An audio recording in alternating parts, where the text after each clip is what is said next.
I got to know about the Germany job seeker visa. And also, I'm interested in this Finland work visa. So I want to know details about it. What is your profession? I've been working into software developer role into product based companies. I'm more of a backend developer, like 7+ years of full time experience I have.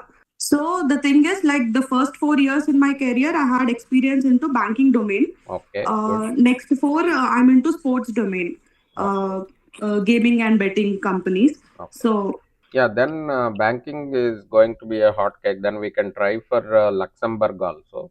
Luxembourg, okay, Germany, Finland. I mean, all European countries, your resume is going to work out.